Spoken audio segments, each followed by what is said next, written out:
সূরাতুল মাউনের প্রথম আয়াত। আর আইতা, ছেলেরা জানো তোমরা, আ হারফে ইস্তেফামিয়া, যাকে বাংলায় বলে জিজ্ঞাসা বোধক অব্যয়।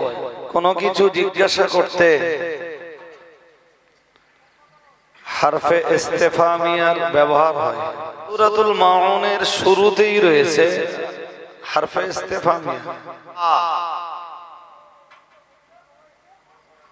কি?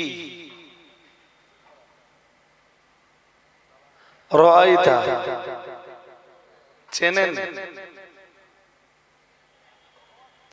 আপনি কি চেনেন?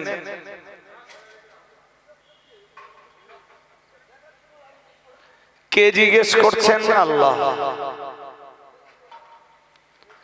কাকে জিজ্ঞেস করছেন? মুহাম্মদকে সাল্লাল্লাহু। সবাই পড়ো। তাহলে আল্লাহ তার প্রিয় রাসূলকে জিজ্ঞেস করছেন, আপনি কি চেনেন? নবী যেন বললেন, আল্লাহ আপনি কার কথা বলছেন, কাকে চিনতে বলছেন? জবাবে আল্লাহ বললেন, ওই লোকটাকে, আল্লাযী, যে, যিনি।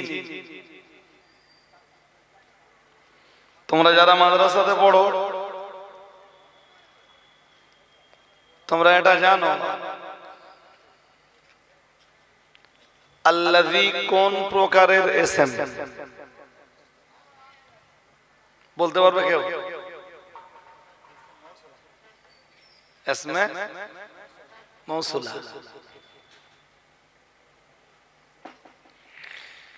ইসমে মৌসুলা যেখানে বসে নিশ্চয়ই তার সিলা থাকবে।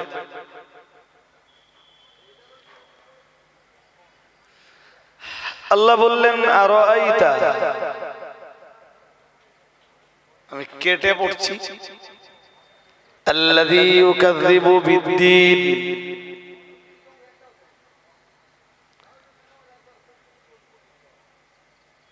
তাহলে আল্লাযী, যে বা যিনি, ইউকাযযিবু মিথ্যারোপ করে, মিথ্যারোপ করে। তোমরা যদি যারা মাদ্রাসাতে পড়ো, যদি আরবি কোনো বাক্য পড়ার পরে প্রত্যেকটা শব্দকে আলাদা আলাদা ভাবে ছাড়াতে না পারো, তাহলে ফিউচার অন্ধকার।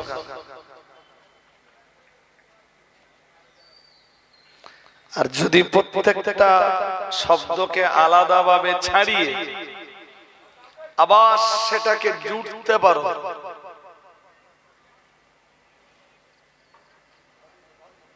তাহলে ভবিষ্যৎ আলোকিত।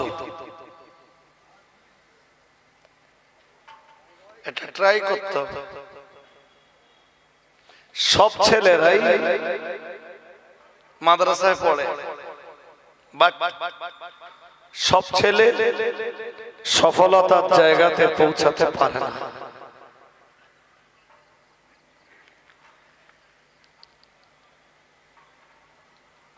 আল্লাযী ইউকাযযিবু, যে মিথ্যারোপ করে, কোন জিনিসকে? বিদ্দীন। এই বিদ্দীন শব্দের বা হরফে জার, দিন মজরুর। আরাআইতাল্লাযী ইউকাযযিবু বিদ্দীন, ও নবী আপনি তাকে কি চেনেন যে লোকটা দ্বীনকে মিথ্যারোপ করে?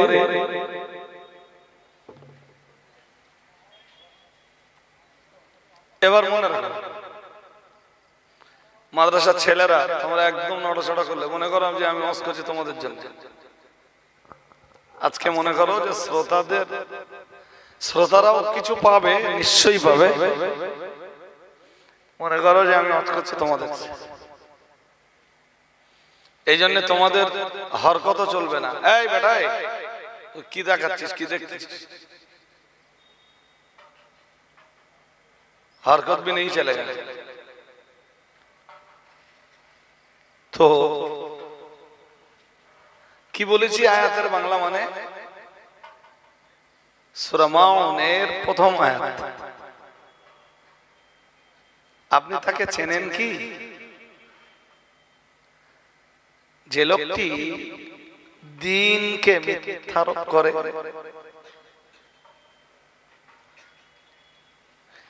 দ্বীন শব্দের বাংলা মানে আমি এখনো বলিনি।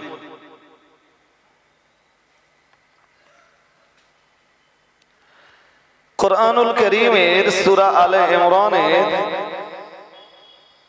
19 নম্বর আয়াত।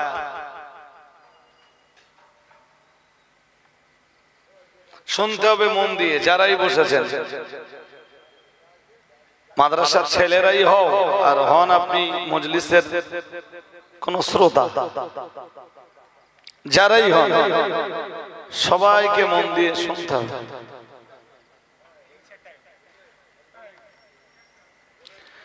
দ্বীন শব্দটি কুরআনুল কারীমে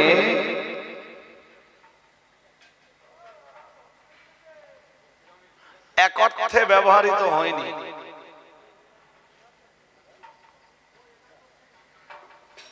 শব্দটি নানার্থ, শব্দটির নানার্থ হবে। মানে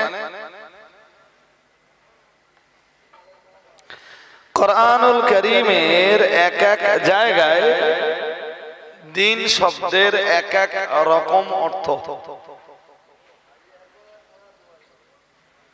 সূরা মাউনের প্রথম আয়াতের শেষ শব্দটা হলো দ্বীন।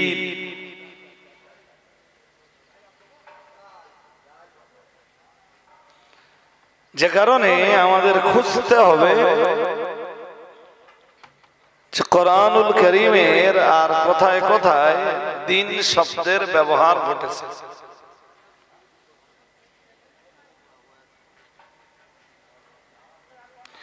সূরাত আলে ইমরান, মাদ্রাসার ছেলেরা যারা তোমরা হিফজ পড়ো, তোমরা তো জানবেই সূরা ফাতিহা, সূরাতুল বাকারা, এরপরে সূরাতু আলে ইমরান। সূরা আলে ইমরানের 19 নম্বর আয়াত আল্লাহ বলেন, ইন্নাদ-দীনা ইনদাল্লাহিল ইসলাম।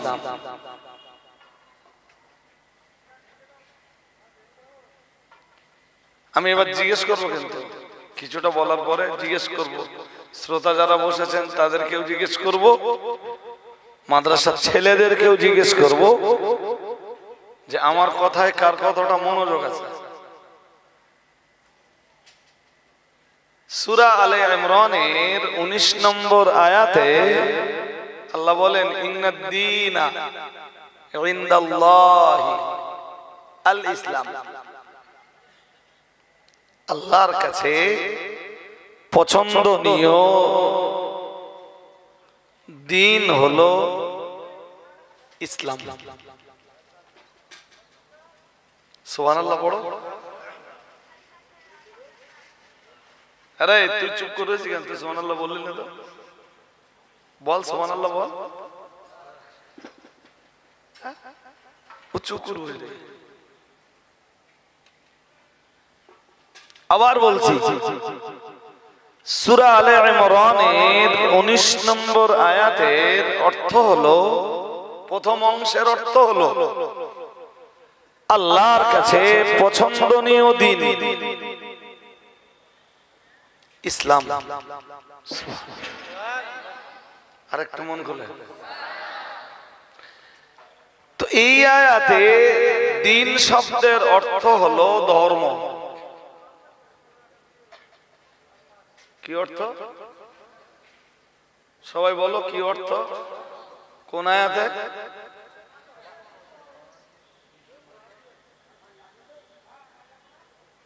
এবার আমরা আরেকটু দূরে যাব, খুব দূর না, বাট একটু দূরে যাব। সূরাতুল মায়েদা, কোটেশন নাম্বার 3 নম্বর আয়াত। আয়াতটা অনেক বড়, তো এত বড় আয়াত পড়ে আজকের মজলিসে এই শর্ট টাইমে বুঝিয়ে দেওয়া এটা পসিবল নয়। তাই আমার যেটুকু লাগবে সূরা মায়েদা থেকে ওইটুকু নিচ্ছি আমি। আল-ইয়াওমা আকমালতু লাকুম দীনাকুম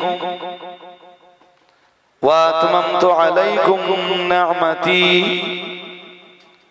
ওয়া রাদিতু লাকুমুল ইসলাম দীনা। আগের আয়াতে যেমন দিন শব্দ ছিল, এই আয়াতেও আবার দিন শব্দটি আছে।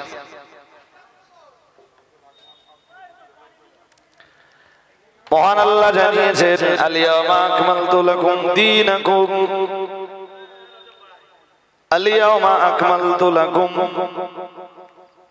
আজ আমি পরিপূর্ণ করে দিলাম তোমাদের জন্য। আমরা যেন বললাম আল্লাহ আমাদের জন্য আপনি কি পরিপূর্ণ করে দিয়েছেন? মহান আল্লাহ বললেন দীনাকুম, তোমাদের জন্য তোমাদের দিন পরিপূর্ণ করে দিলাম। সবাই সুবহানাল্লাহ বলেন। কি পরিপূর্ণ করে দিলাম? ওয়া আতমামতু আলাইকুম নি'মাতি, আর আমার নেয়ামতকে তোমাদের জন্য সম্পূর্ণ করে দিলাম। ওয়া রাদিতু লাকুমুল ইসলাম দীনা, মহান আল্লাহ বললেন আর তোমাদের পালিত ধর্ম, ওয়া রাদিতু লাকুমুল ইসলাম দীনা, যে ধর্মটিকে তোমরা পালন করে চলেছো, ইসলাম নামের যে ধর্মটিকে তোমরা পালন করে চলেছো, তোমাদের পালিত ধর্মের উপরে আমি খুশি হয়ে গেলাম। এই go back, do not delay. এই যে একদম দেরি করো না, ভাবতাল দেখতেই নাকি? হ্যাঁ, অনেকে এরকম আছে ভাই, যে ওখানে সমমতন হচ্ছে তো দেখি আসি। এনার বাচ্চা কাচ্চা সহজে মজলিসে বসে না, আর বসবে কি করতে? যে আসর পাশে বসেছে, এখানে আমি করোনা দিতে কি করব? আর এখন যে দিনকাল সময়কাল পড়ে গেছে ভাই, কোরআন হাদিসের মানুষ মূল্যায়ন করে না, শুধু সুদ। কে কত সুদ দিতে পারে?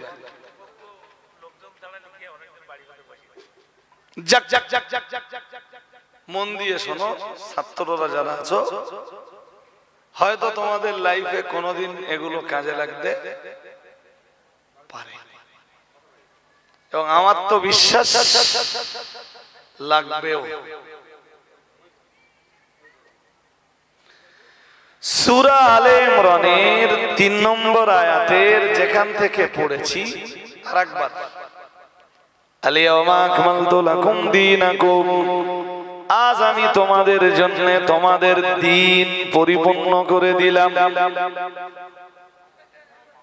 এখানে মনে রাখার দরকার, সূরা আলে ইমরানের 3 নম্বর আয়াতে দিন কথার অর্থ হলো বিধিবিধান, মহান আল্লাহ বললেন, আজ আমি আল্লাহ তোমাদের জন্য কিয়ামত পর্যন্ত যত বিধিবিধান লাগবে সমস্ত বিধিবিধানের নীতিমালা দিয়ে তোমাদের দিনকে পূর্ণ করে দিলাম।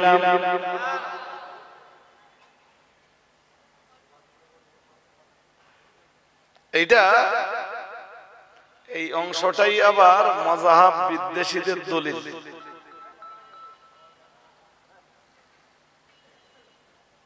কাদের দলিল? যারা মাযহাব মানে না, ইমাম মানে না, মুজতাহিদ মানে না, পীর ওলিদের নাম শুনলে নাক ছিটকায়, ওরগা দলিল যে ধর্ম যখন পরিপূর্ণ হয়েছে, এরা মনে করে যে আমি ফ্রি থাকি, একটু পরে করেন, আমি স্টেজে আমি কেটে দিচ্ছি তাও করতেছেন।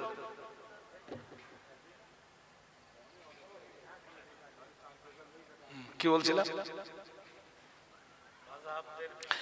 মাযহাব বিদ্বেষী যারা, তারা ইমামও মানে না, মুজতাহিদও মানে না, মাযহাবও মানে না, তাদের বিশ্বাস শুধু কোরআন আর হাদিস মেনে চললেই হয়ে যাবে। কেন? তাদের মারাত্মক দলিল এইটা যে দিন আল্লাহ পূর্ণ করে দিয়েছেন। তা আল্লাহ যখন পূর্ণ করে দিয়েছেন, তাহলে আমি কেন ইমাম মানতে যাব, মুস্তাহিদ মানতে যাব? ধর্মীয় বিধিবিধানকে আল্লাহ যখন পূর্ণ করে দিয়েছেন, তাহলে আমি কেন ইমাম মানতে যাব, মুস্তাহিদ মানতে যাব, পীর মানতে যাব?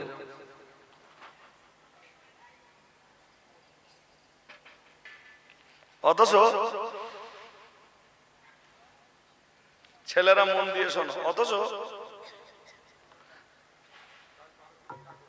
এই আয়াতের তাফসীর অর্থাৎ সূরাতুল মায়েদার ৩ নম্বর আয়াতের এই অংশের তাফসীরে মুফাসসিরিন হযরতরা বলেছেন, আল্লাহ বিধিবিধান পরিপূর্ণ করে দিয়েছেন, এ কথার অর্থ হলো বিধিবিধানের নীতিমালাকে আল্লাহ পরিপূর্ণ করে দিয়েছেন।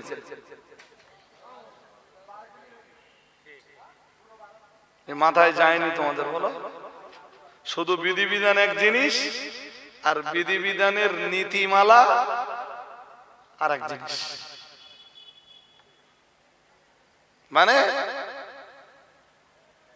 কোরআনুল কারীমে আল্লাহ যে নীতিমালা নির্ধারণ করে দিয়েছেন, কিয়ামত পর্যন্ত মানুষের জীবনে যত সমস্যা আসবে সমস্ত সমস্যার সমাধান হবে কোরআনুল কারীমে বর্ণিত নীতিমালার মাধ্যমে। সুবহানাল্লাহ। এখন যদি কেউ মনে করে যে আমি নুসুসের ভিতরে তাবিল করার সুযোগ দেব না,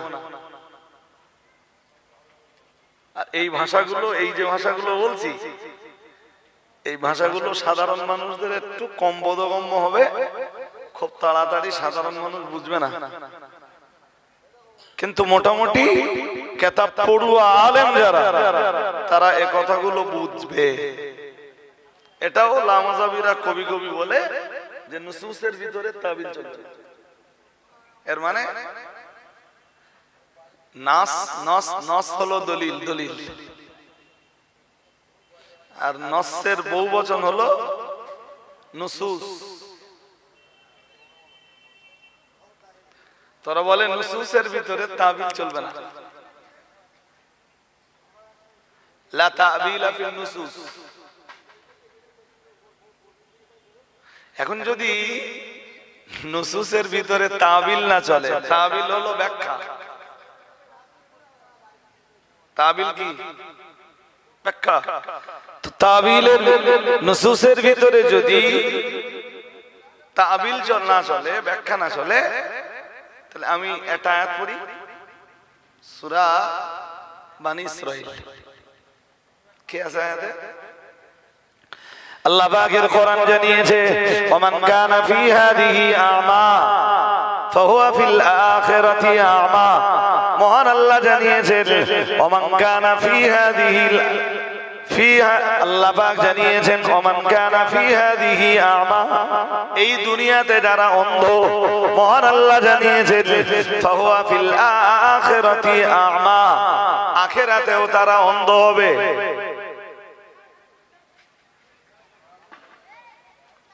আয়াতের মানে কি? আয়াতের মানে কি?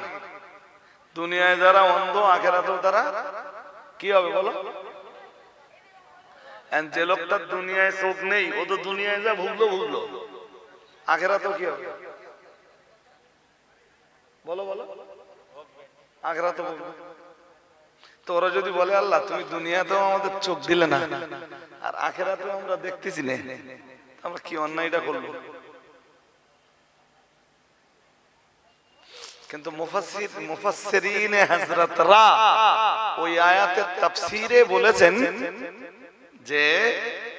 যে এখানে অন্ধ বলতে ধর্ম অন্ধ, এখানে অন্ধ বলতে ইসলাম থেকে অন্ধ, এখানে অন্ধ বলতে কোরআন প্রদত্ত রাস্তা থেকে যারা অন্ধ, হাসরের মাঠে জান্নাতের রাস্তা থেকে আল্লাহ তাদেরকে অন্ধ বানাবেন। কথা কি বুঝতে পারছো নাকি? তাহলে ওমান কানা ফি হাদিহি আমা ফাহুয়া ফিল আখিরাতি আমা, এটা নাস বা নুসুস। আর ওদের বক্তব্য হলো নাসের ভিতরে বা নুসুসের ভিতরে কোনো তাবিল চলবে না। এখন নাস বা নুসুসের ভিতরে যদি তাবিল না চলে, ব্যাখ্যা না চলে, তাহলে ওই আয়াতের অর্থ উদ্ধার করাই তো কঠিন।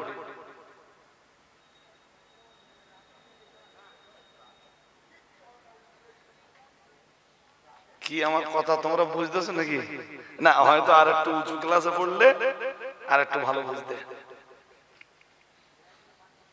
তবু এগুলো তোমাদের বুঝতে হবে। আগামী দিন তোমরাই কি আমাদের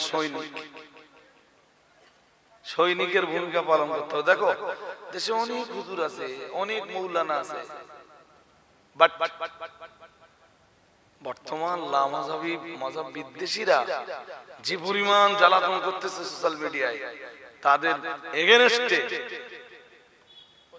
দলিল আদিল্লাহ সহ তাদের এগেনস্টে মুখ খোলার মতো মানুষ খুব।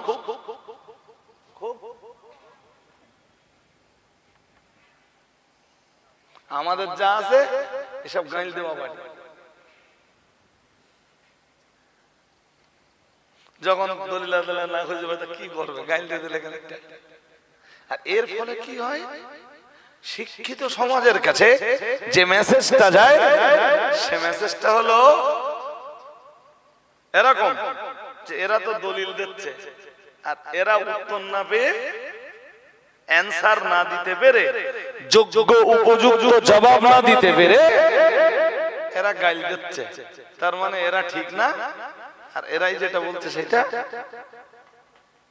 ঠিক। এই বোধহয় আজকাল হবে। সোশ্যাল মিডিয়ায় একটা জিনিস নিয়ে খুব ভাইরাল হয়েছে। কেউ একজন দাবি করেছে যে আমাদের ঘরের একটা দুধ খেগো বাচ্চা আছে, সে তোমার গা ভবিষ্যতে তোমার গা পোতাদের পীর হবে। বুঝতেছেন কি জানি না, শুনেছেন কিনা তাও জানি না। শুনেছেন কেউ? হ্যাঁ না বলে না। আরে কথাটা শুরু এরকম যে পীর আমরা তৈরি করি খাবা, পীর আমরা তৈরি করি। তা দাদা হুজুরের রেখে যাওয়া সিলসিলার ক্ষতি তো এদের দিয়ে হচ্ছে।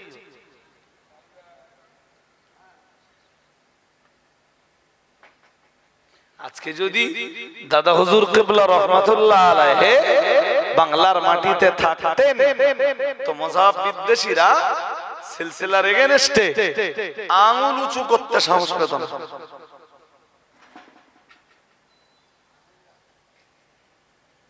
তো খুব লজ্জাজনক কথা, পীর আমরা তৈরি করি খাবা মানে কি? আঙ্গা বংশে যেটাই তৈরি হবে, যেটাই জন্ম নেবে, সেটাই পিত, সেটাই। What is this?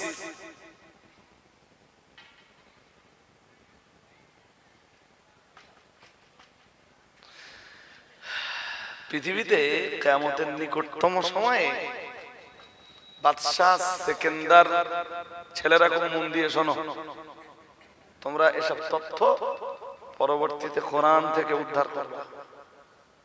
আজ আমি শুধু কনসেপশনটা দিচ্ছি। কিয়ামতের নিকটতম সময়ে বাদশাহ সেকেন্দার জুলকারনাইন ইয়াজুজ আর মাজুজ বাহিনীকে পাঁচিল দিয়ে আটকে দিয়েছে। তারা কিয়ামতের নিকটতম সময়ে বার হবে এবং বেরিয়ে তারা বিরাট ভাবে উৎপাত করবে। আমি ওয়াজ ভুলে যাইনি, যেখানে ওয়াজ করছিলাম, কাম ব্যাক করবো তাড়াতাড়ি। উৎপাত করবে, অথচ ওই ইয়াজুজ মাজুজ নূহ আলাইহিস সালামের বংশধর। কারা? কোন নবীর বংশধর? নূহ আলাইহিস সালাম। তা ভালো বংশে এলে সবাই ভালো হয় না? কোরআন তো তার দলিল।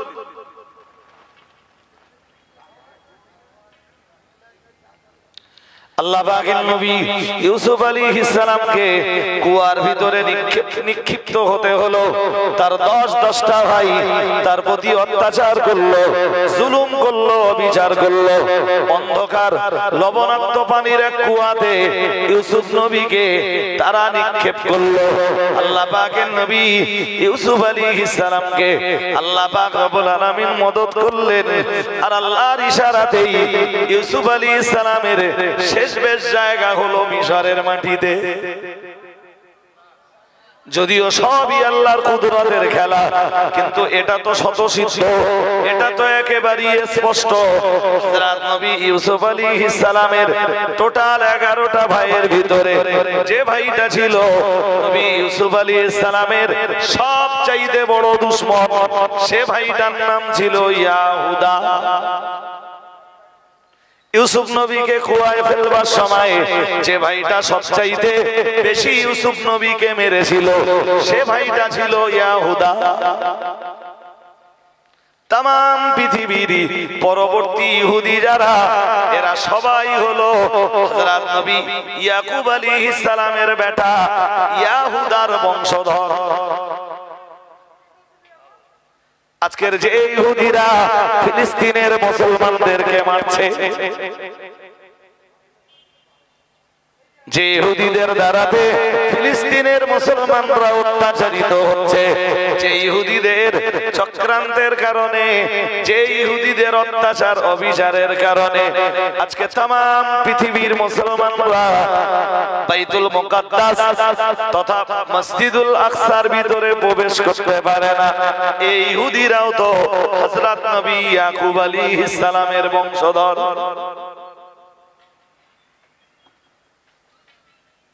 ওরাও নবী বংশ, এরাও নবীর বংশ। নবীর বংশে এলে সব নবী হয়? কথা বলুন, বলুন বলুন, নবী হয়? হয় না? নবীর বংশে এলে সবাই ভালো হয়? নবীর দরকার নেই, সব ভালো হয়? হয়? ইয়াকুব আলাইহিস সালামের বেটা ইয়াহুদা, সে তো শয়তান। আদম আলাইহিস সালামের বেটা কাবিল, সে তার ভাইকে মার্ডার করলো, সেও তো নবীর ছেলে। তা নবীর ছেলে যদি বিগড়ে যেতে পারে, তো পীরের ঘরের ছেলে বিগড়াবে তো কতক্ষণ?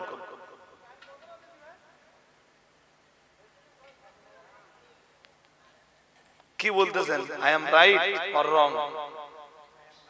জোর করে বলতে হবে, রাইট রাইট। এইসব পাগল কি দেবো যাবো?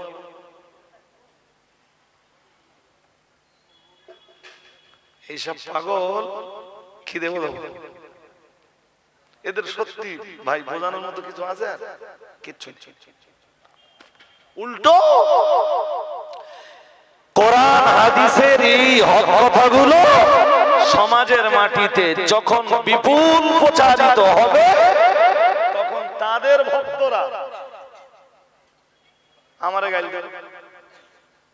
অথচ আমি যা বললুম তার সাথে সেটা কোরআনের সাথে সম্পর্কিত, সেটা হাদিসের সাথে সম্পর্কিত, সেটা ঐতিহাসিক সত্য প্রেক্ষাপট। এরপরেও তাদের ভক্তরা আমার নামে গালি দেবে। তো এদের জন্যই তো আজকে ক্ষতিগ্রস্ত হচ্ছে দাদা পীর কেবলা রহমাতুল্লাহ আলাইহি রেখে যাওয়া সত্য মতাদর্শ।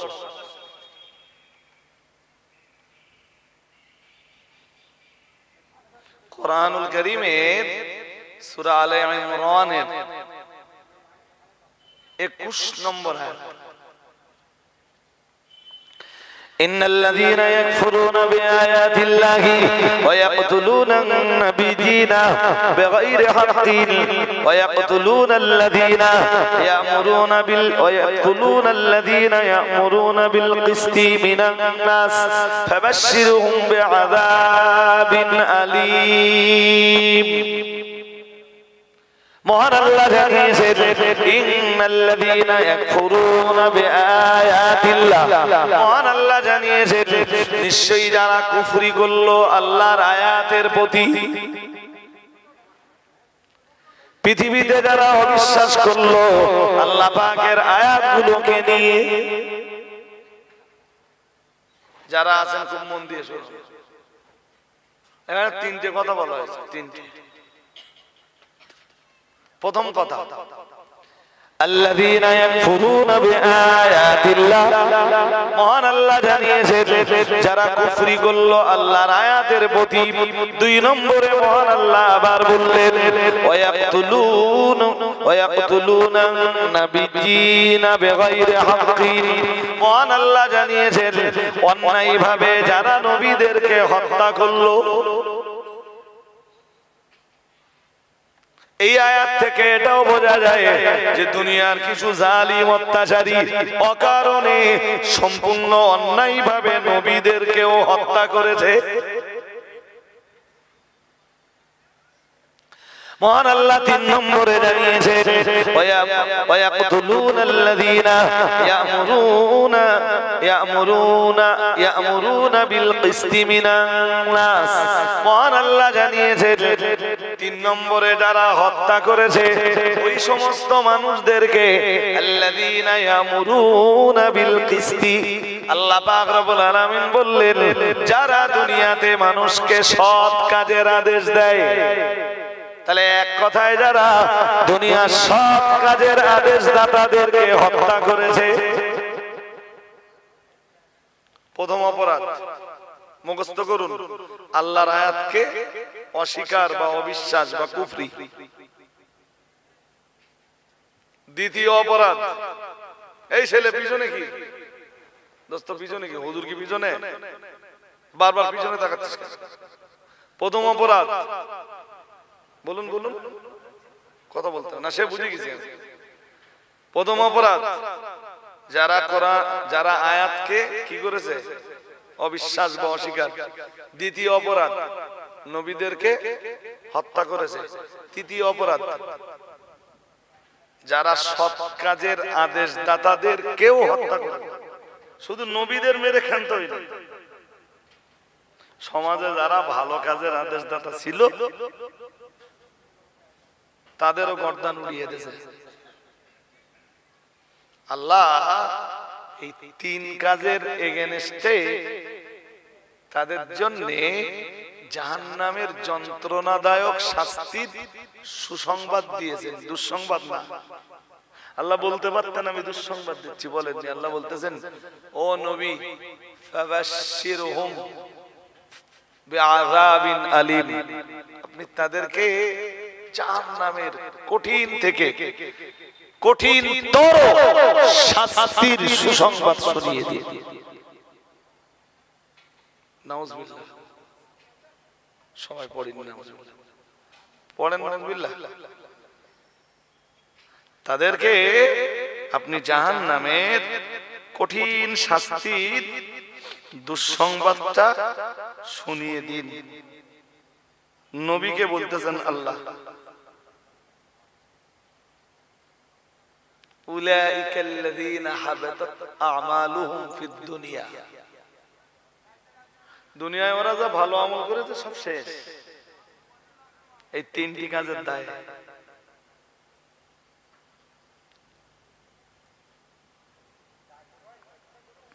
সূরা আলে ইমরানের আমরা বলেছিলাম আয়াত নাম্বার কত? 21। ফাবাশশিরহুম বিআযাবিন আলীম, শাস্তি ওরা পাবেই। এই আয়াতের ব্যাখ্যায় ইমাম ফখরুদ্দিন রাজি তাফসীরে কবীরের ভিতরে উল্লেখ করেছেন হযরত আবু উবায়দা থেকে একটা হাদিস। এই আয়াতের তাফসীরে হাদিসটা কি? হযরত আবু উবায়দা একবার রাসূলকে জিজ্ঞেস করলেন, তিনি বলেন, কুলতু ইয়া রাসূলুল্লাহ। আবু উবায়দা বলেন, আমি রাসূলকে জিজ্ঞেস করলাম, আইয়ুন নাস আশাদ্দু আযাবা ইয়াউমাল কিয়ামাহ, হুজুর কিয়ামতের দিন সবচাইতে কঠিন শাস্তি পাবে কারা? কে জিজ্ঞেস করলেন? রাসূলের এক সাহাবী আবু উবায়দা। কাল রাজুলুন কাতালা নবিয়ান, নবীজি বলেন ওই লোকটা সবচাইতে কঠিন শাস্তি পাবে যে কোনো নবীকে হত্যা করেছে। এর চেয়ে বেশি শাস্তি আল্লাহ কিয়ামতের দিন আর কাউকে দিবেন না। বলুন নাউজুবিল্লাহ। যে কাকে হত্যা করেছে কোনো, আরে হত্যা করা তো এমনি কবিরা গুনাহ। হত্যার হুকুম কি? কোনায় কোনায় না সগীরা? কবিরা গুনাহ। সে যদি কোনো নবী হন তাহলে ও তো আকবারুল কাবায়েরের দরজায় পৌঁছে যাবে। এজন্য হযরত আবু উবায়দার বর্ণনা তিনি বলেন, কুলতু ইয়া রাসূলুল্লাহ, আমি রাসূলকে জিজ্ঞেস করলাম, আইয়ুন নাসি আশাদ্দু আযাবা ইয়াউমাল কিয়ামাহ, ইয়া রাসূলুল্লাহ, ইয়া হাবিবাল্লাহ, হুজুর কিয়ামতের দিন সবচাইতে কঠিন শাস্তি আল্লাহ কাকে দিবেন? রাসূলুল্লাহ বললেন, কালা রাজুলুন কাতালা নবিয়ান আও কামা কালা আলাইহিস সালাম। আল্লাহ পাকের রাসূল বললেন সবচাইতে কঠিন শাস্তি আল্লাহ তাকে দিবেন যে কোনো নবীকে শহীদ করেছে।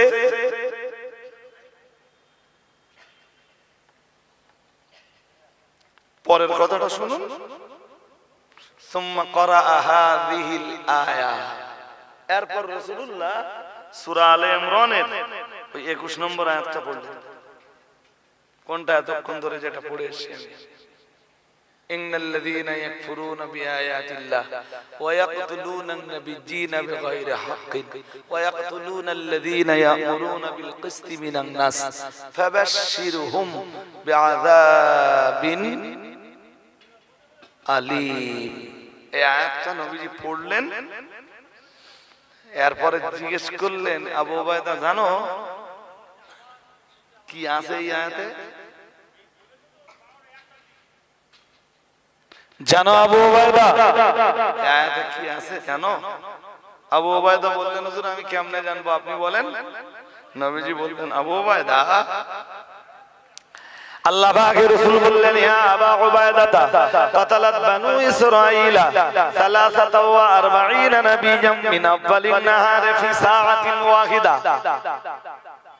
আল্লাহ পাকের রাসূল বললেন, ও আমার সাহাবী আবু উবায়দা, মনে রাখো বনি ইসরাইল জাতির এক শ্রেণীর দুষ্টু প্রকৃতির লোক, বনি ইসরাইল জাতির এক শ্রেণীর দুষ্টু থেকে অতি দুষ্টু প্রকৃতির লোক একই দিনে দিনের প্রথম ভাগে একই সময়ে তারা 43 জন নবীকে হত্যা করেছে।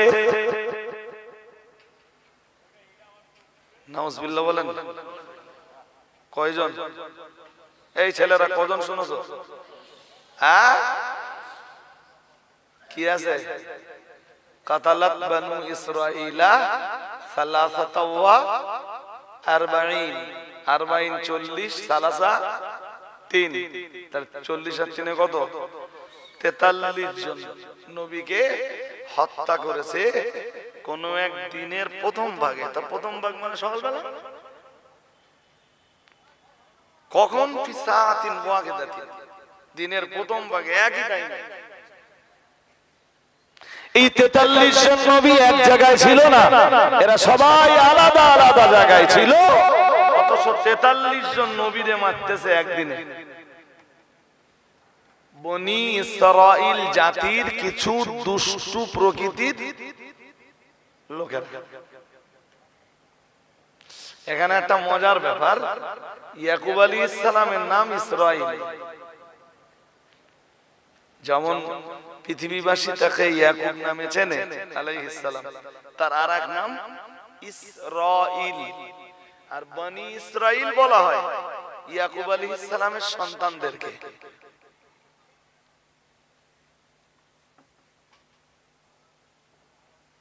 তেতাল্লিশ জন নবীরে যারা মেরেছে ওরা সবাই নবীর সন্তান।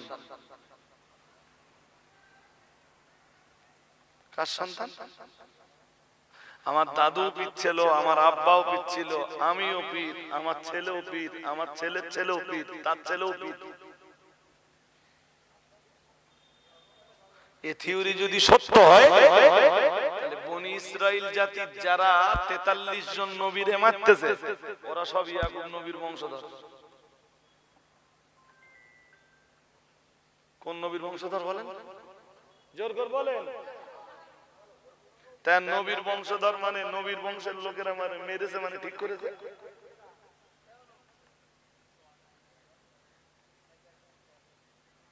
পীরের ঘরে জন্মালেই আর মানে পীরের বাড়িতে লালিত পালিত হলেই সে যদি পীর হয়, তার সব কাজ যদি ঠিক হয়, ওদের জন্ম তো নবীর ঘরে আর ওরা সব নবীর গলে লালিত পালিত, তাহলে ওরা এই 43 জন নবীরে মেরেছে, কাজ ঠিক করেছে।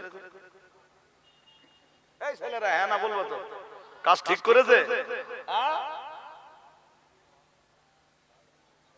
ইয়াকুব আলাইহিস সালামের ছেলে ইয়াহুদা ইউসুফ নবীর সবচেয়ে বড় শত্রু, সে শত্রুতা করে ইউসুফ নবীকে কুয়ায় ফেলে দিয়েছে, ঠিক করেছে।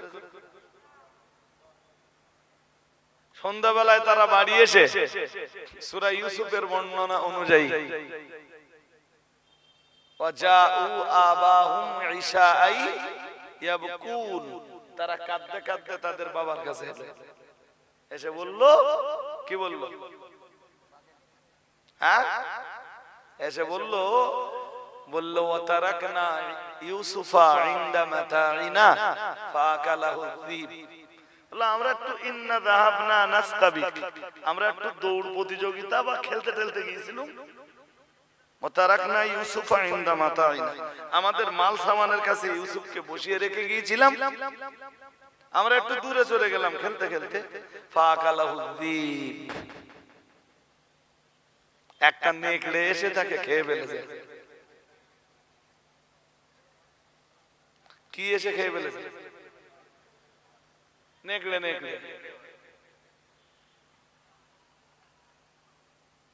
ওমা আনতা বিমুমিনিন ওয়ালাউ কুননা সাদিকিন, আমরা যদিও সত্যবাদী কিন্তু আপনি আমাদের কথা বিশ্বাস করবেন না।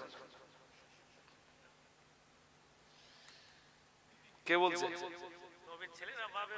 হ্যাঁ, নবীর ছেলেরা বাপেরা কি বোঝাচ্ছে?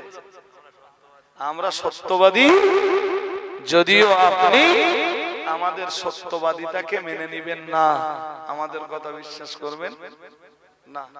এখন যদি কেউ কোরআনের এই দলিলগুলো তুলে বলে যে পীরের ঘরে সব যদি পীর হয় আর সব যদি সত্যবাদী হয়, তা নবীর ঘরে এটা হলো কেন? এর জবাব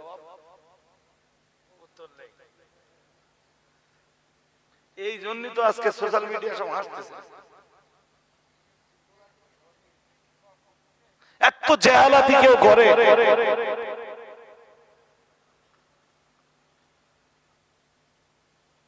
আজকে সিলসিলার এত বদনাম আর দুর্নাম কেন? যারা বলতেছে পীর ধরার দরকার নেই, আমরা না হয় কোরআন হাদিস দিয়ে সেটা খণ্ডন করে দিলাম। কিন্তু কেউ যদি বলে সোশ্যাল মিডিয়াতে এসে অন ক্যামেরায় যে পীর আমরা তৈরি করি খেপা,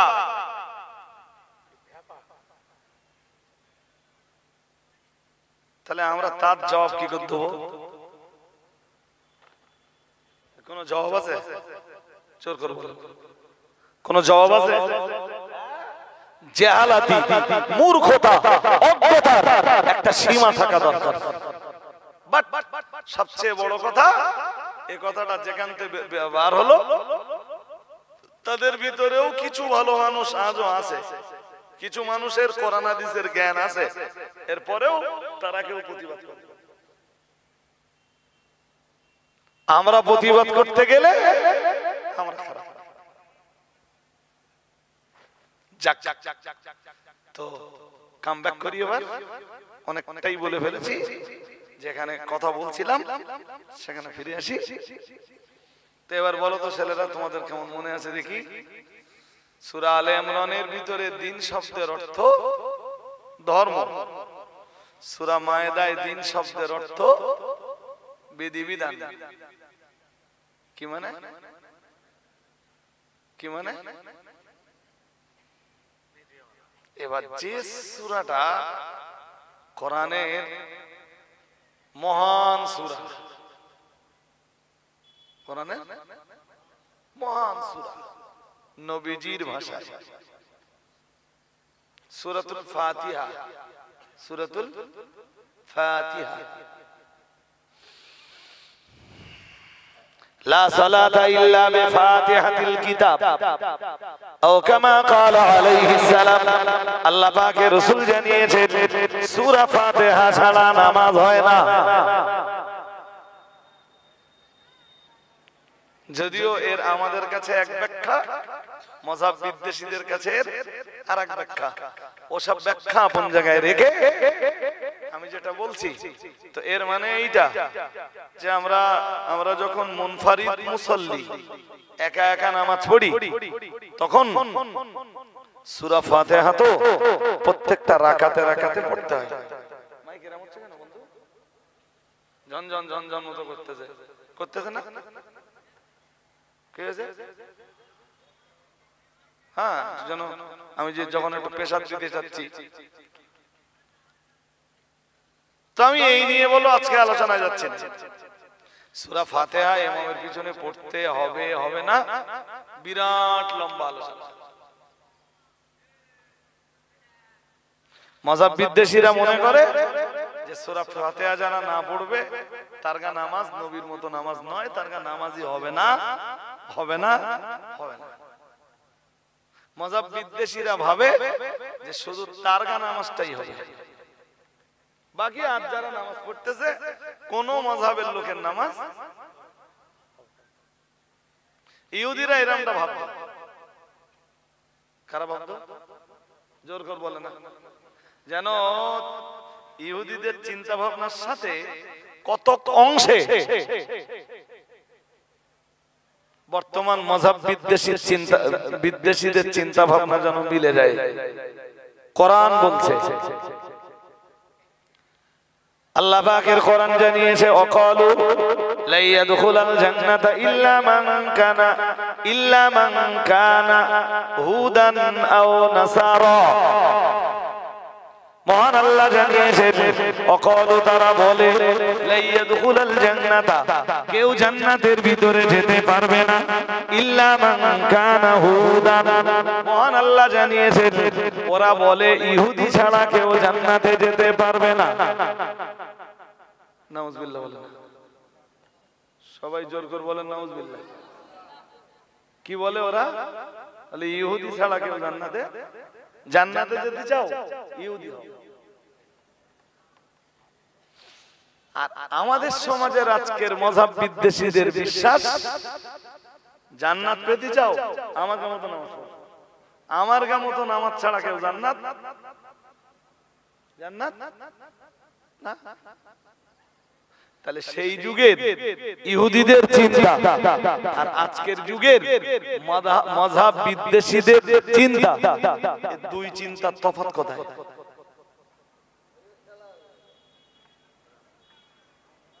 কি আমার কথা কি বুঝতে অসুবিধা হচ্ছে নাকি? হ্যাঁ, যদি অসুবিধা হয় বলেন, বোঝানোর মতো আরো রাস্তা আছে। মানে আপনার একটু কঠিন মনে হচ্ছে, বুঝতে পারতেছেন না? আরো সহজ রাস্তা আছে, আরো অন্যান্য মেথড আছে। বক্তব্য করার মেথড যেমন একটা নয়, ছাত্রছাত্রীদের পড়ানোর মেথডও একটা নয়। সব ছাত্র না আপনি একরকম কায়দায় পড়াচ্ছেন, একরকম কায়দায় পড়ালে সব ছাত্র নিতে পারবে না।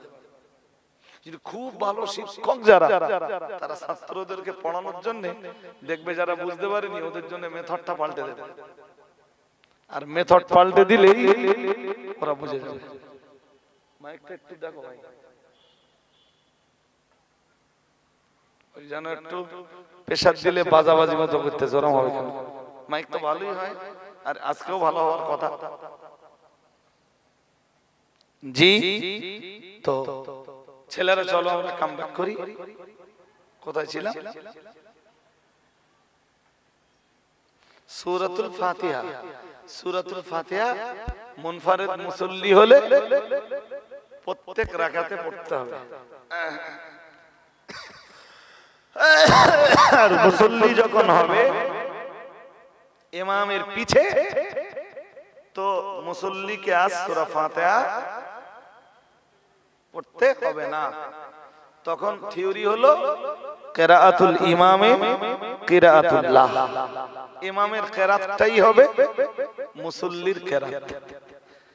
অর্থাৎ ইমামের সূরা ফাতিহা তেলাওয়াতটাই হবে মুসল্লির জন্য সূরা ফাতিহা তেলাওয়াতের শামিল। চলো ছেলেরা কামব্যাক করি। তো সূরা ফাতিহা কিভাবে বলি? সূরা ফাতিহা পড়ে দেখো, পড়তে পড়তে পড়তে পড়তে আয়াত আসবে মালিকি ইয়াউমিদ্দিন। এইটাই তো বারবার বলছি, সেইটাই ঠিক হচ্ছে না। মালিকি ইয়াউমিদ্দিন। আরে ভাই, এরকম টাইমে আমি ফ্রি থাকি, একটু বাদে করেন, আমি দেখছি। মালিকি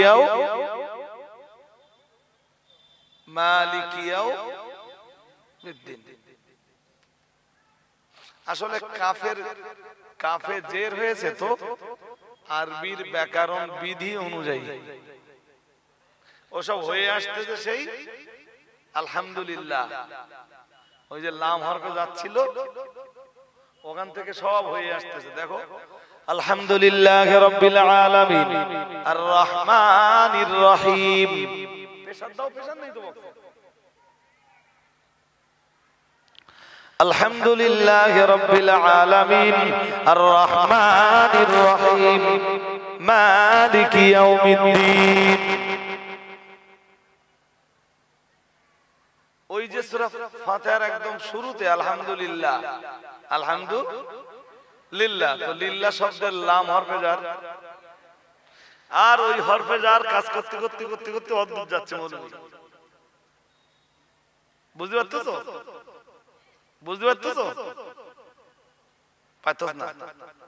পরে বলবো, হুজুরদের জিজ্ঞেস করবা, হুজুররা পরে বলে দেবে। ওই জন্য আসলে ছিল কাপে পেশ, মালিকের কাপে পেশ হয়েছে কি জের। কেন জের হয়েছে?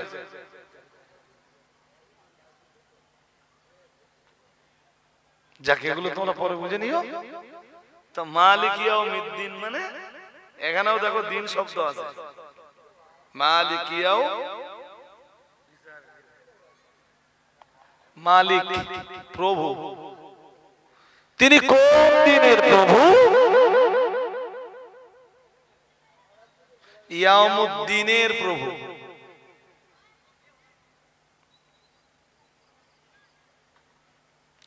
যেদিন আল্লাহ কারোর জন্য জাহান্নামের ফয়সালা দিবেন, যেদিন আল্লাহ কারোর জন্য জান্নাতের ফয়সালা দিবেন, সেই দিনটাই হলো ইয়াউমুদ্দিন।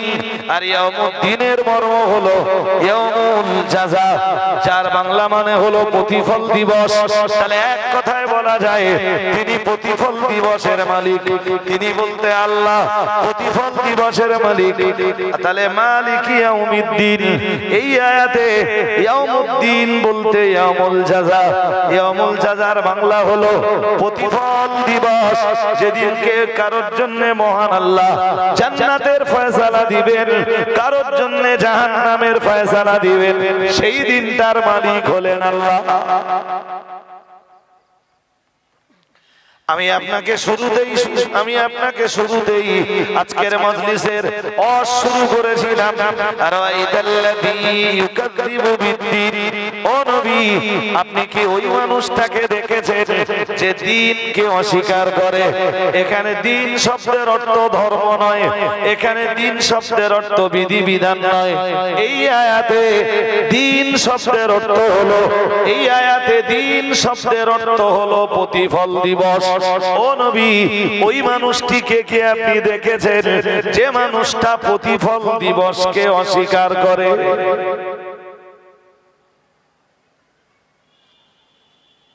তাহলে দিন শব্দটা, দিন শব্দটা এক অর্থ নয়, দিন শব্দটা কোরআনুল কারীমে বহু অর্থে ব্যবহৃত। সূরা মাউনের প্রথম আয়াত থেকে এটাও সুবুত হয় যে পৃথিবীর কিছু মানুষ আছে যারা দিনকে, ওদিকে মন দিচ্ছেন কেন আপনি? ওদের কাজ ওরা করছে, তা আপনাদের মনোদিকে চলে গেলে আমি বলতেছি কার সাথে? এটাও সুবুত হয়, এটাও স্পষ্টত প্রমাণিত হয় যে কিছু মানুষ পৃথিবীতে আছে যারা দিনকে অস্বীকার করে। দিন বলতে প্রতিফল দিবস, দিন বলতে ইয়াউমুল জাযা, দিন বলতে বিচারের দিন। যারা বিচারের দিনকে কি করে? অস্বীকার করে। কারা করে ওই সূরায় আছে, একটু এগিয়ে গেলে পাওয়া যাবে। কিন্তু দিন যারা অস্বীকার করে, প্রতিফল দিবসকে যারা অস্বীকার করে, ইয়াউমুল জাযাকে যারা অস্বীকার করে, তারা আসলে ঈমান হারা।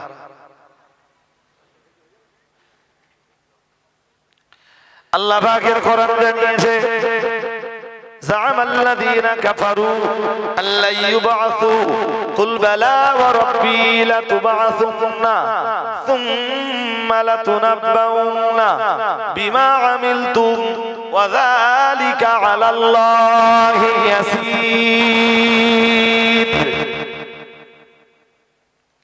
মহান আল্লাহ জানিয়েছেন জামাল্লাযীনা কাফারু আল্লা ইউবাসু, কাফেররা ধারণা করে আল্লা ইউবাসু, কখনোই তারা সমর্থিত হবে না।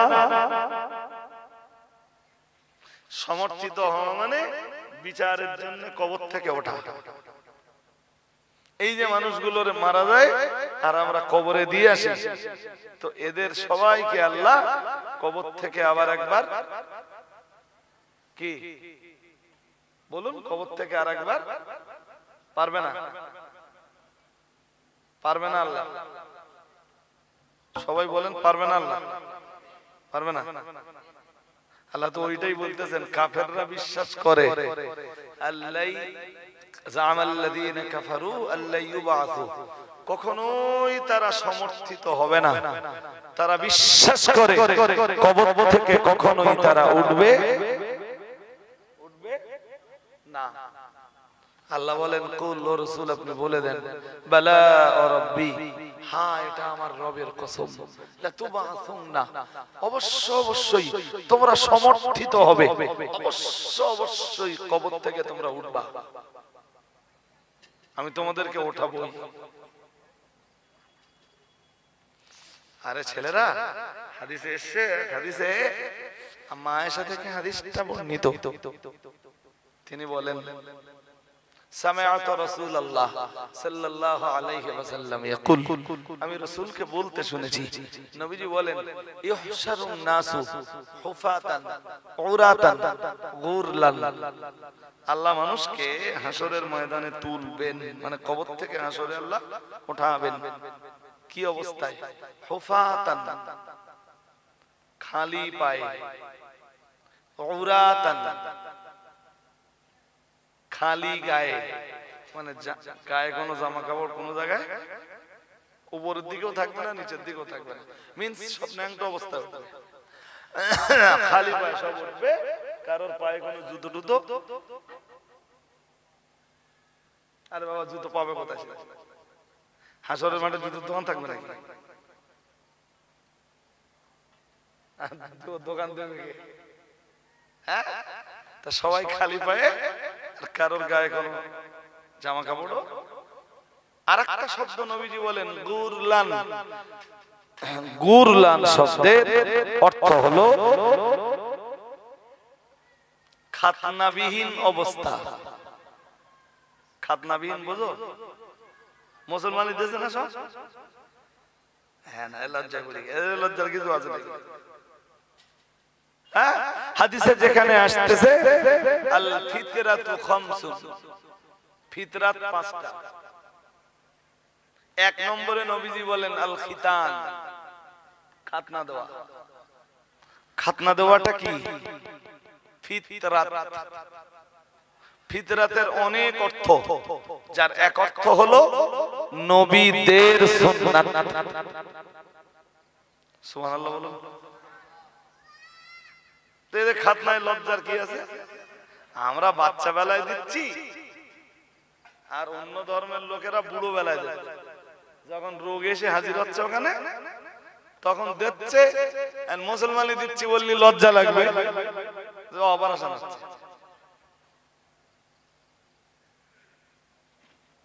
তা খাতনা খিতান,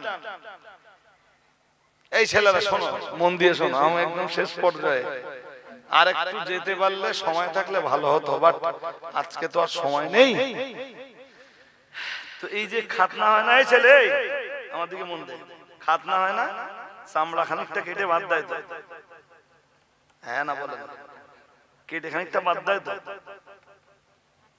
যদি বলা হয় কারো যে ছোটবেলায় তোমার খাতনা হয়েছে, তা সে চামড়া কেটে কোথায় বাদ দিয়েছে খুঁজে নিয়ে এসে, কোথায় আছে বলতে পারি আমরা? ওই যে কেটে দিল, যার কেটেছে হচ্ছে তখন জ্বালা করতেছে, সে চামড়া কোথায় যাচ্ছে ওর কাছে খবর আছে? আছে আছে নেই তো উপায়?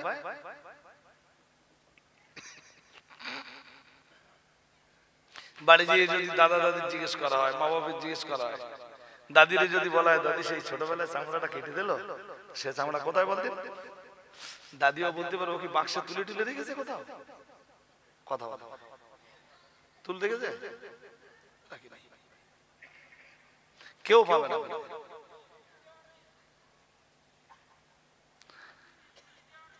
কি কি মানে স্কুলে ফেলে দিয়ে আসে? এটা বলো আর এক কুসংস্কার। কেন স্কুলে দিয়ে আলি লেখাপড়া ভালো হয়? দূর, এর কোনো অস্তিত্বই নেই। যাক যাক যাক যাক, দাদা দাদিরা বুঝতো না বলে দিত।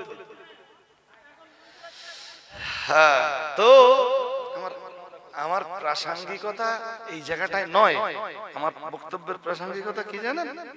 নবী বলতেছেন হাসরের ময়দানে ইহশারুন নাসু হুফাতান উরাতান গুরলান, আল্লাহ পাকের রাসূল জানিয়েছে হাসরের ময়দানে মানুষগুলোকে তোলা হবে হুফাতান, খালি পায়ে। কি অবস্থায়? উরাতান, খালি দেহে, গুরলান, খাতনাবিহীন অবস্থায়। না, হাসরের মাঠে আল্লাহ যখন তুলবে, ওই জাত জাত চামড়া আল্লাহ আবার ওখানে জুড়ে দেবে। এই ছেলেরা আমার কথা বুঝতেছো তোমরা? ওই চামড়া কোথায় আছে আল্লাহ ঠিক খুঁজে নে, আবার ওখানে কি ওইটুকু চামড়া যে আল্লাহ খুঁজে নে জোড়া লাগাতে পারে, এত বড় কবরে দেহটা শুইয়ে দিচ্ছি আমরা, আর এই রক্ত মাংস দেহ গোস্ত দেহের কোথায় যাচ্ছে? ওইগুলো আল্লাহ, ওইগুলোকে আল্লাহ এক জায়গায় করে ফের ওর ভিতরে জীবন দিয়ে হাসরের ময়দানে ওঠাতে পারবেন না? 17 পারা সূরা হাজ্জের 5 নম্বর আয়াত আল্লাহ বলেন, ইয়া আইয়ুহান নাস, হে মানব মণ্ডলী, ইন কুনতুম ফি রাইবিন মিনাল বাস, বাসের ব্যাপারে যদি তোদের কোনো সন্দেহ হয়, বাসের ব্যাপারে যদি তোদের কোনো সংশয় হয়, পুনরুত্থানের ব্যাপারে যদি কোনো সংশয় হয়, আমার আদালতের সামনে সবাইকে দাঁড় করাবো, এ ব্যাপারে যদি তোদের কোনো সংশয় হয়, আমি আল্লাহ পাক রব্বুল আলামিন তোদেরকে বলছি, ইন্না খালাকনাকুম মিন তুরাবিন, অবশ্যই তোরা জেনে রাখিস তোদেরকে আমি আল্লাহ এই মাটি থেকেই তৈরি করেছিলাম। সুবহানাল্লাহ। তো মাটি দিয়ে প্রথমবার যদি আমি আল্লাহ তোদেরকে বানাতে পারি, তাহলে দ্বিতীয়বার আমি আল্লাহ মাটি থেকে তোদেরকে তৈরি করব, এটা আমার জন্য কঠিন হবে কেন? কোন কাজ কঠিন হয় প্রথমবার না দ্বিতীয়বার? জোর করে বলেন। তা প্রথমবার যদি মাটি দিয়ে বানাতে পারি, তোর দেহ মাটি খেয়ে নেবে, ওখানটা আমি বানাতে পারবো না, এইটা তোর বিশ্বাস? আর যদি বিশ্বাস হয় যে আমি তোর বানাতেও পারবো, আর আমার আদালতের সামনে দাঁড় করাতেও পারবো, আর আমি সেদিন বিচার দিবসের মালিক হব, তাহলে তুই আমার বিধিবিধানগুলোকে পালন করে আয়, যাতে আমি তোর জন্য আমার জান্নাতের ফয়সালা দিতে পারি। আর যদি অস্বীকার করিস, করতে পারিস, তবে তবে তৈরি হয়ে আয় জাহান্নামের ফয়সালা নেওয়ার জন্য। কথা কি বুঝতেছেন? ফাযালিকাল্লাযী ইয়াদউল ইয়াতীম, সূরা মাউনের 2য় আয়াত। আল্লাহ ওই যে প্রথম আয়াতে বললেন না যে ওই লোকটাকে কি আপনি চেনেন, যে প্রতিফল দিবসকে অস্বীকার করে? চেনেন আপনি? আল্লাহ জানা নবীকে বলছেন, যদি চিনে না থাকেন তা চিনে নেন। ফাযালিকাল্লাযী ইয়াদউল, जो यतीम के, यादउल यतीम, जो यतीम के ताड़िए देয়, यतीम के ভর্ৎসনা করে, ও নবী সেই কিয়ামতের দিনকে তথা ইয়াউমুল জাযা, পুরস্কার আর তিরস্কারের দিবসকে সেই লোকটাই অস্বীকার করে যে এতিমকে তার দরবার থেকে তাড়িয়ে দেয়, অথবা অন্যভাবে যে এতিমের মেরে কেটে খায়, যে গরিবের মেরে কেটে খায়, পুরস্কার তিরস্কার দিবসে ওর কোনো বিশ্বাস নেই। যদি পুরস্কার বা তিরস্কার দিবসের প্রতি ওর কোনো বিশ্বাস থাকতো, মেরে কেটে খেতে। তাহলে যারা মেরে কেটে খায়, কিয়ামতের দিবস বা ইয়াউমুল জাযা বা প্রতিফল দিবসের প্রতি ওদের কোনো বিশ্বাস, জোর করে বলে না। আর এইটাই তো সত্যি যে ওরা যদি প্রতিফল দিবসকে বিশ্বাস করত, তো মারা কাটা এমনি, বলুন, মারা কাটা এমনি বন্ধ হয়ে যেত। আল্লাহ আমাদের বুঝবার ক্ষমতা দান করুন, বলুন আমিন। আর একটু যেতে পারলে তো খুব ভালোই হতো। সূরা মাউনে শুরুতে বলছিলাম না যে 4টে বদ অভ্যাসকে ভর্ৎসনা করা হয়েছে, আর ঠিক পরে সূরা কাউসারে যে ওই 4টে বদ অভ্যাসের এগেইনস্টে আল্লাহ নবীকে স্বতন্ত্র 4টে নির্দেশ দিয়েছেন। সুবহানাল্লাহ। আরেকটু মন খুলে বলেন। ঠিক সূরা মাউনের যে 4টে খারাপ কাজ আছে, ওই খারাপ কাজের এগেইনস্টে নবীকে আল্লাহ 4টে ভালো কাজের কথা সূরা কাউসারের ভিতরে বয়ান করেছেন। সুবহানাল্লাহ।